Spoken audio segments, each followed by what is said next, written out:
What's up guys, the Strong Boys 19 here, and welcome back from me to you guys to the returned discography from one of my favourite metal bands, not only from the Big Four, but of general, the band being Megadeth. I know, and I'm sorry, it took me 2 years for me to return to their discography, but with that being said, I am going to make a promise to you guys that I'm going to be doing the rest of their discography in a pretty consistent way so that I will be finishing everything, reviewing all of their albums, and make a potential ranking of their albums. Today I'm going to be reviewing the next album in the band's discography, entitled Risk. This is the 8th studio album in their discography. This is the follow-up to, in my opinion, one of the most underrated albums of 1997's Cryptic Writings. As we all know about the album, Cryptic Writings was a difference in terms of the attempts to be at a commercial side of approach into the mainstream and to make a separate vibe to what the band did used to do with Countdown to Extinction. But with Risk, Dave Mustaine decided to continue that even further once again, and the material on this album is instantly a heavier focus around that choice. Dan Huff became the producer for this album with the involvement of Dave Mustaine as co-producer. This is the final album to hear the legendary guitar player Marty Friedman. This is the first without Nick Menza because Jimmy DeGrasso became the band's drummer for this record. So, with that being said, a lot of people will still get a lot of dividing responses and their overall thoughts around this album. There are previous fans when the album came out that they would be heavily against what Dave decided to make around this point. They hated the album, and it's no surprise which some fans would still feel that same way. But over time, just like what Metallica did with Load and Reload after the Black Album, Megadeth did make something very unapologetic. I think Risk was an album that I thought was a complete below average disappointment. Now, I'm going to make this statement here. This is the first time for me to listen to this album in nearly close to a decade. I didn't care for the album at first, but now that I did revisit the band to return to this album as well, I do have a bit of a warmer spot with this album, but that does not mean that I dislike the album like I once did previously. The more I listen to this album, there has been some gravitation, but yet alone, it is not a strong album for what it is. And I know that many Megadeth fans would be thinking differently. There are many different opinions around the album, either positively or negatively. But for those of you who are Megadeth fans, please let me know what you really think of the album. Has this been a big grower to you? Or has it been one of your favourites? Or could it be one of these albums that you just didn't like at first, but then over time you really got to appreciate it, and maybe cite this as another underrated record like I did with Cryptic Writings. The first track on the album is Insomnia.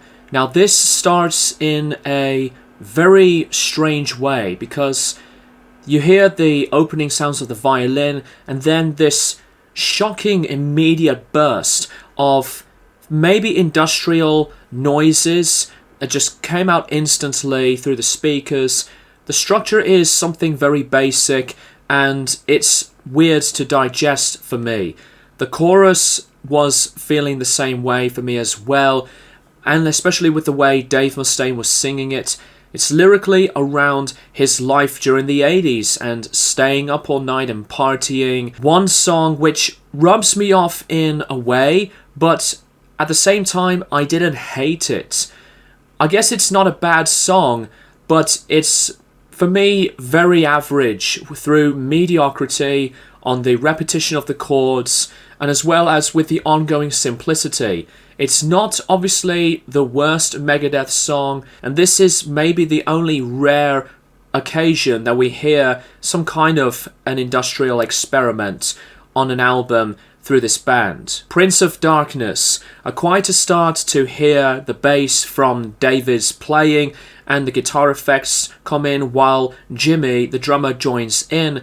Mustaine starts his spoken word, small chugging, one chord riffage, and not a lot of expanding into something as explosive this time around.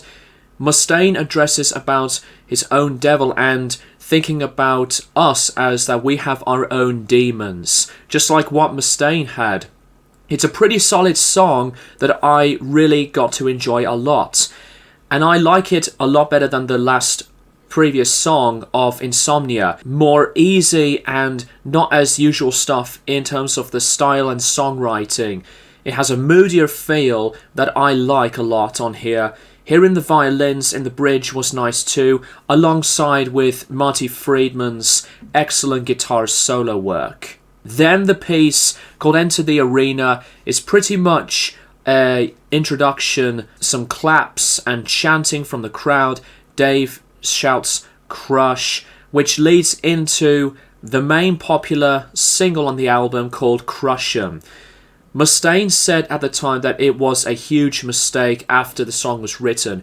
He said it's the dumbest song. It is not very bad, but it was one of those songs that did not strike out into anything completely remarkable.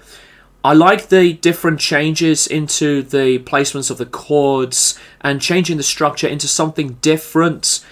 The lyrics were based around this thought of dominance and triumph, to rise and overpower above any difficulty and obstacle. Not one of the best lyrics though, as Mustaine wasn't keen on the whole thing to begin with in the end. It does get tiring at some point as the chorus just goes on and on throughout the continuation. Not one of the favourites for me, obviously, but, you know, it's not a bad song to begin with. Breadline, chorus clean guitars, and the melody starts from Dave's voice once again. The song, to me, gets into a rockier edge, and it follows the straight ahead progression. Marty said that it was his favourite solo on the whole album and his favourite tune, but Dave Mustaine replaced it without him knowing about it, and the other members involving the studio people just got rid of it, and Marty was so pissed off about that. Dave hated the lyrics. Despite that though, the band did help supporting the young homeless kids in America with this song. So, to me, this is a better number than Crush 'Em, and it was one that I actually didn't mind with the more I was listening to this song. The Doctor is Calling. This is one of my personal favourites on this album.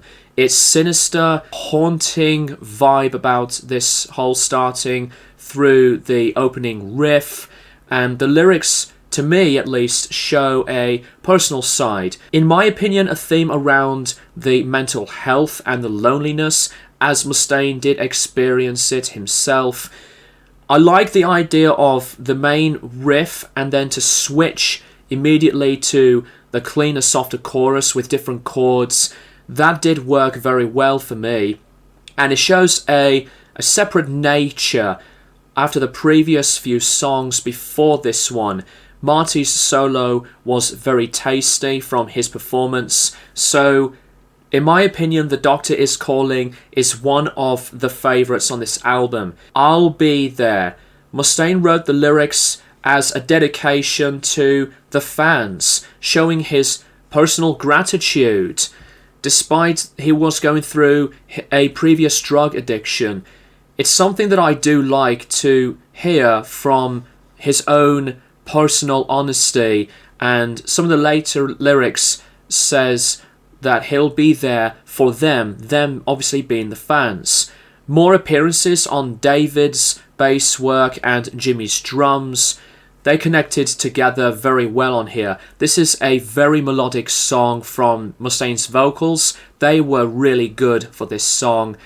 It's great from the songwriting, as it felt like it's expressive and as heartfelt. One of the highlights for sure, not only from Mustaine's vocal performances, but it's just the whole song in general. It's a very good one, and one of the best examples about songs like this was the overall songwriting.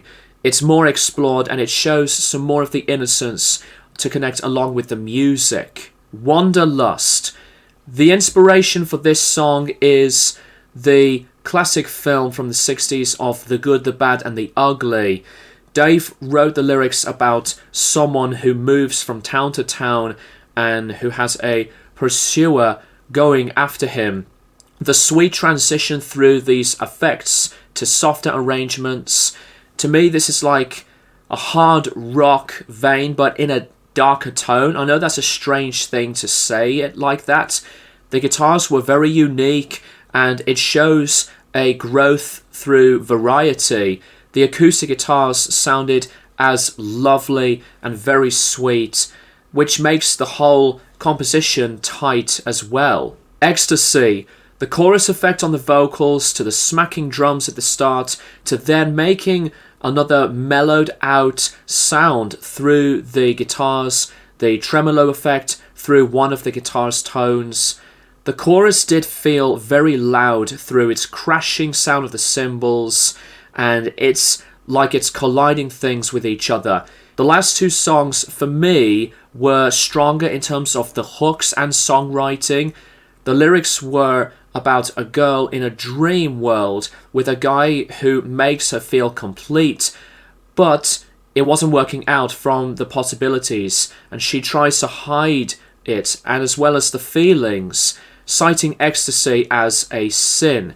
Pretty good song, but not one of my other high favourites. 7 is a huge difference in terms of production, which, when I listened to this song, the production was not very good. Yes, it's rougher and raw around these various edges, but it's not a very good mix. The lyrics are pretty good about the 7 deadly sins and a man's perspective of him immersing himself with these sins.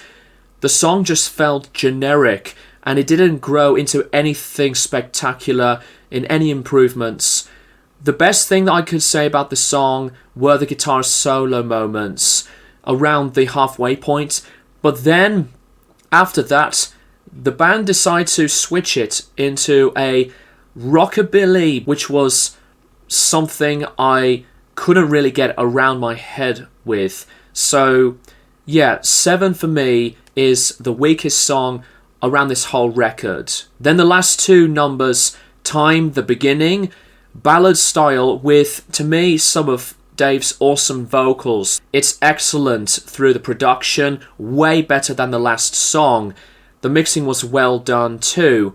The song is basically about how we all try to stay young and saying that time is relentless. The description of how time tries to steal seconds of the life. I guess phenomenon in like a philosophical way. I enjoyed this one very, very much. From the moodiness and how gentle it was, from the whole flowing style. And the album concludes with Time, the End.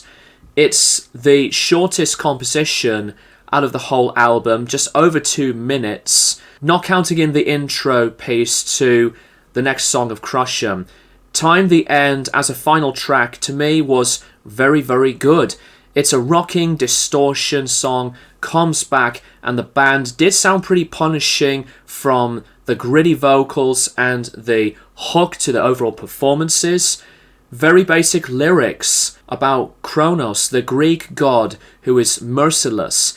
My favourite part about this whole piece is the instrumental section. That was the best part, through wizardry of guitar solos. So to finish the album like that, after the Time the Beginning piece, was very, very enjoyable. Overall, Risk by Megadeth for me is still an average record, but it did get better with me over time.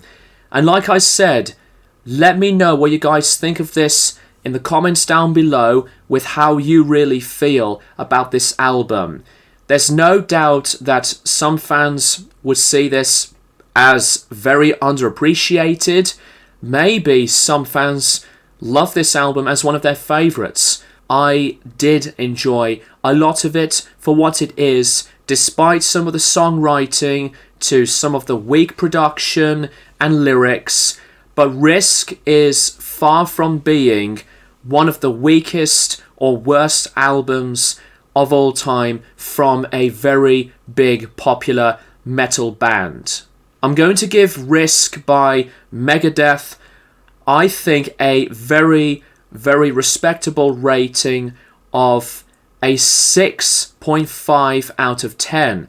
There were times that I did like some of the stuff on the album, and there were times through some of the tracks that I wasn't keen on that really did make me appreciate them better. So, do share what you think around this album down in the comments. Thank you guys for watching, and I'll keep you guys posted for more videos in the near future.